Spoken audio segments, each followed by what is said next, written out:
Hello, guys, and welcome. Today we have Stark with us, and he's going to talk with us a bit about the map Quarry. Hello, Stark. Thank you so much for joining us today. Before we dive into the strategy for the map, could you please talk about a bit about yourself and your AoE 2 career? Oh man, for sure. For the ones who doesn't know me, I'm Stark. I'm from Brazil. I stream on an almost daily basis on Twitch, and I have played on the professional level of Age of Empires for quite some time. I started playing this game in 2002, so I'm playing for almost 20 years, and I remember playing in tournaments since around 2010, 2011, so more than 10 years playing tournaments and so on. So, the map we are going to talk about is Quarry. Could you give us a little bit of a rundown from the map and what it looked like? What are the best civs for it, and what is your experience with the map? Oh, for sure. That's a very, very interesting map. Quarry is not a standard map. It's not like Arabia, Arena. It's not one of those maps that you can just go there and select from the game. It was actually a made-up map. We have many people that develop maps exclusively for tournaments and also for their own fun. And Quarry was one of those maps designed to feature in tournaments. It was famous because it was included in the map pack of Reden Cup 4, a very famous tournament featuring all the best players in the Age of Empires scenario. In this tournament specifically, and I'm talking only about playoffs, only one player or maybe two players used this map. One of them is the Viper, people probably know him, and the other was Jordan, who finished this exactly tournament in second place. So we're talking about big names, those guys picking the map, and what makes Quarry so special. It's a map that where you are surrounded by a huge forest in the back. There's a huge forest surrounding the map, very similar to Arena, but this forest also make a natural wall between you and your enemy. Only the front of your base is open. So there is no way of getting attacked from the sides, from behind. You are not gonna see a lot of scout play and cavalry play in this map. It's a map where the fights are just going to concentrate in the center. The center has a bit of an extra gold, but it's on a crater, similar to Golden Pit. It's similar to Golden Pit. It's also similar to Arena to some extent, but it's not a map just for you to go and full wall yourself and boom. Because often your berries are exposed, and the area that you have to wall in front of your base is very wide. So for many times I have seen players just trying to go for straight fast castle in this map and dying to simple flushes like Minotaur and Archer or even tower pushes. I have seen this happening a lot. This is what is my guess experience with the map, and I have played this map and used it a few times as a home map in the tournament Visible Cup 4, which was featured right after Reden Cup for the ones who didn't reach the top 16. Now that we know a bit about what the map looks like, what do you think that are the most important things that newer players should know about? Well, I think that when playing this map, players should understand that it's not so difficult to get pushed in this map. A player that's having a very successful win rate on this map is Babaoron from France as well. And he's always picking Mayans and playing in a very aggressive style, always starting with Minotaur, archers. So the map looks like a closed map. It reminds of Arena. It reminds a bit of Black Forest somehow because of the amount of forest surrounding, but that's not a closed map. That's an open map. And this is the thing that players should be aware of. You need to play during Dark or Feudal Age. You are hardly going to be able to just wall a portion of the map and get away with that. You have to play during Dark or Feudal Age, making army. That's thing that the biggest tip that I can give to the new players. So, as you said, the map is open, okay, which is not the initial assessment everyone has when they look at the map. Exactly. It's a very tricky map. Makes sense. So, what do you think that are some civilizations that a player should pick for this map? Oh, that's a very good question. The civilization that's most successful that I have seen in tournaments and players giving priority to are the Britons. There's one small detail about the map that you start in the top of a hill.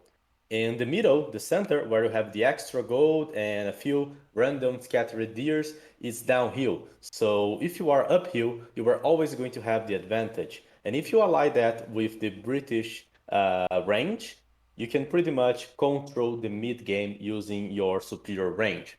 So Viper, for example, always picked Britons for such map and made the pick very popular. Whenever a civ pick is popular, its counter picks also starts to become relevant in the map. So if you say that Britons are good, every civilization that is good against Britons might also be good on the map because most times players might just be going for this pick. So I have seen players trying Vietnamese because Vietnamese can use the Breton archers, they can use the elite skirmishers and Imperial Age skirmishers with extra HP and weapons that are good versus Britons. And of course, I'm talking here about high elo. If you go for a lower elo or if you go for a mid elo tournament, then you can use civilizations even such as Goths or any civilization that you think that might be good versus the French to kill them. Sorry, versus the Britons to kill them. I just reminded myself that Babaorum uses Mayan a lot. I tried to pick Kelt once to make a test, like let him just try to drush and fast castle, and it was a disaster. The feudal age play is just impossible to ignore. So Britons is a good call. Just try to boom, control this with the range, play safe, be aware. There's not much that you need to take care of. There's a thin layer of wood separating the sides of the map, which you can just wall or make an outpost to see if your enemy is trying to get. So it's very interesting. Britons can just make a 3TC, boom, play very solid, and go safely to Impure Rage, where they can push the middle using their superior range and good trebuchets. What do you think that are some build orders that the players should try to learn? All right.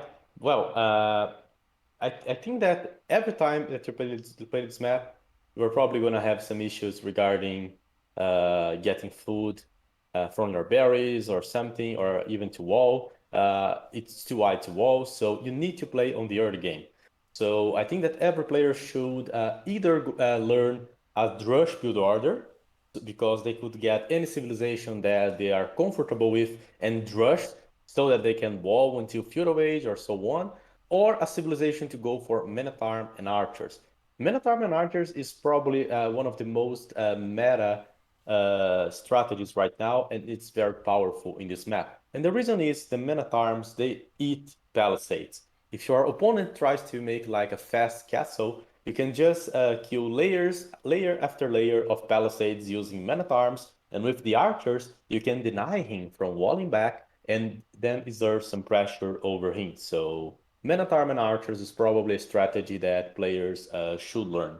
To troll, I would probably go something like Khmer, just go full fast castle tower defense on feudal age, and go use the stone that I've collected to make a castle, ballista elephant, and go light cav raiding from the sides. I would probably take this approach. But you are a much more experienced player, you should have another idea. What would be your trolley approach for this map? Well, I have used it already, so that's not a wild card anymore, unfortunately. But I think that distracting your opponent with a drush is a good thing because, as I explained before, the map is very wide. If you drush him very early, he will probably not be fully walled, so he will have to answer to your drush with something, maybe with his own drush, maybe doing small walls around the resources, and this gives you time to sneak a villager upon your opponent. So he will probably focus on closing the front door, and he will not fear anything coming from behind. Just feint a rush, go there, pretend that you are attacking, going for a rush in a wall, and after you do that, you just surprise your opponent attacking him from behind. That's the sneak. That's an approach that I used versus Capote Invisible Cup. He had the Britons, I had the Aztecs. I had the Aztecs for several reasons. First one was, well, I drafted most Meso civs I could. I think that they are very solid, very strong. They're almost perfect for Drush and Minotaur Archer strategies. And after I did the Drush and Wall myself, he just said, this guy's probably trying to boom. And he would never expect an attack coming from behind. So that's why this kind of approach works.